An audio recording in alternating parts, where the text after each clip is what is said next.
call it joy. Consider a man in prison. He remembers that there is a better world outside of prison. Perhaps he hopes to get out someday, but on a more basic level. Even the desire to get out without definite hope makes his life in prison more endurable. So it is with us Christians. We live in this world and we are not satisfied. If there is nothing more to hope for, why not be nihilistic or hedonistic? Pleasure is not the greatest good in this world, but it is the most immediate. Why work for better things?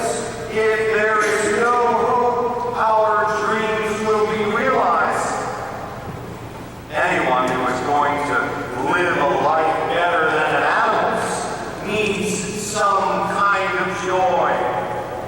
And we can tell what a person's joy is and what hope is in them by their actions. What are they willing to give up in exchange for the hope of achieving something better? Every person who is not just floating from pleasure to pleasure, doing the minimal amount of work required to achieve the next high, has joy in something. The joy for many at Mass today, beyond having a friggin' weekend, may well be the American dream. Work hard, marry, have children, buy a nice car and a house.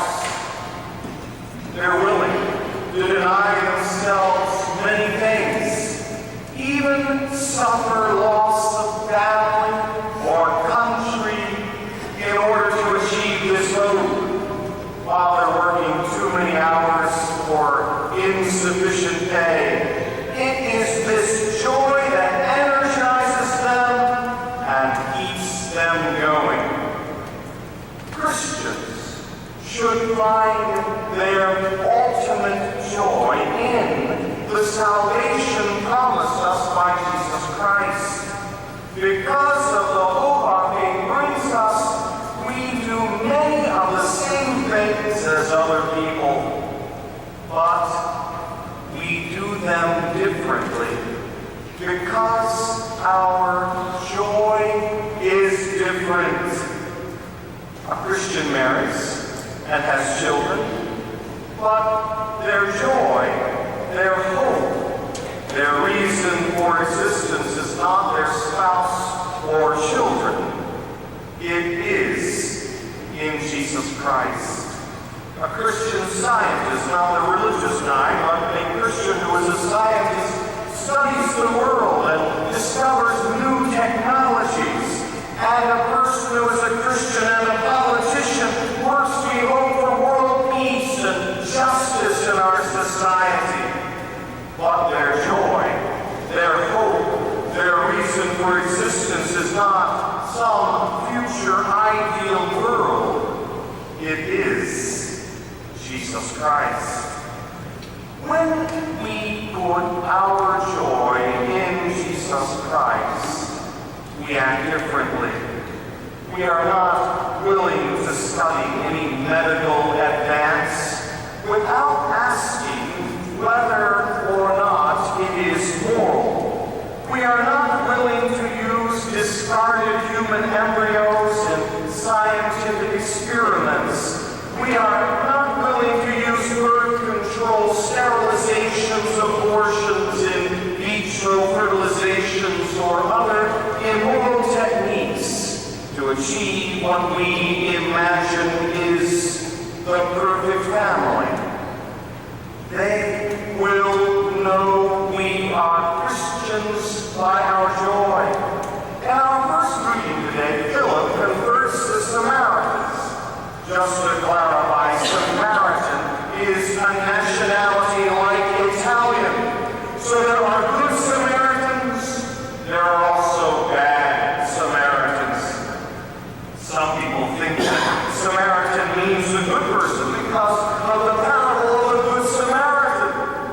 Actually, part of the point of this parable is that the people Jesus was speaking to did not expect that a Samaritan would be good.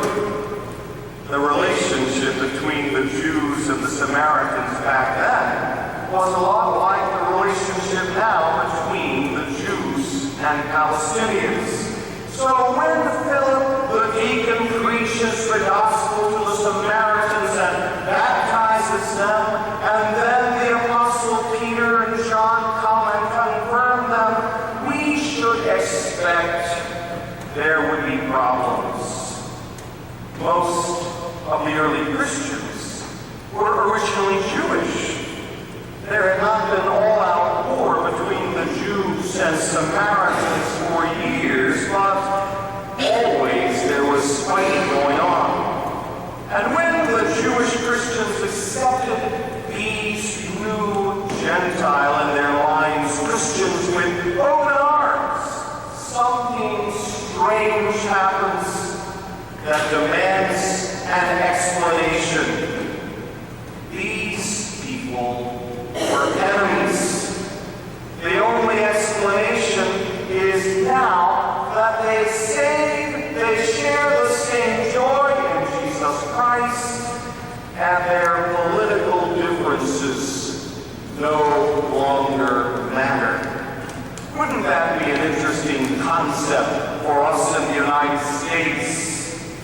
In the second reading, St. Peter tells us that our joy should be so evident that anyone who accuses us will look foolish.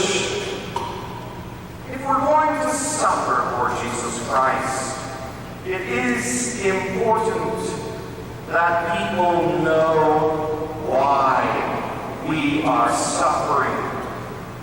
When persecutions come, if there is a good reason to put us in jail, people will not wonder. If there is a good reason to execute us, people will not wonder.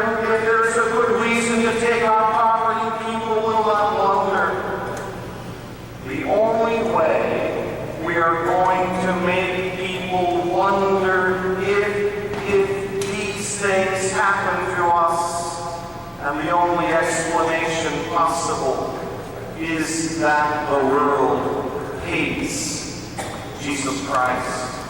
I believe this is a point that our Holy Father Pope Francis is making in a sense this day as he meets in Bethlehem of Judea, Bethlehem in Palestine, as he addresses these issues in the Middle East, as he addresses the reality that Christians in the Middle East have shrunk from a number of 20% a number of years ago to less than 5%, that they're often being forced to leave the Middle East because of religious hatred, religious intolerance, and therefore we should pray for our brothers and sisters in Christ in that region of the world who are facing persecution because they bear the name of Christ. Moreover, we should pray for the safety of our Holy Father on this very dangerous journey of his. My friends, in the Gospel, Jesus says that if we love him, we will keep his commandments. Now, let's be honest. Commandments are inconveniences. They often tell us to do something we do not want to do, or vice versa. The only way we're going to keep his commandments in this world with influences pulling us in every other direction is if our joy pulls us toward Jesus Christ. Joy is desire. Our desire for Jesus should pull us toward him, overruling whatever tries to keep us away. St. Cyril of Alexandria stated, "Those who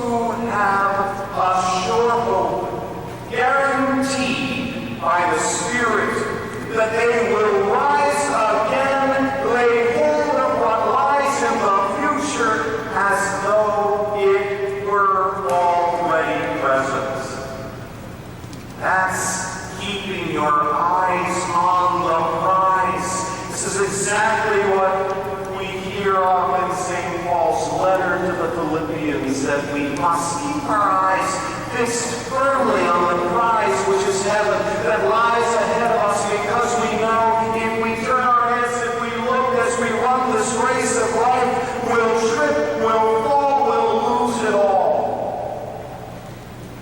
Christian has a different focus in this world. You see, with our hope and joy firmly placed in Christ Jesus, we can love our enemies. We can be so good that our persecutors will have no reason to make us suffer except for our love of Christ.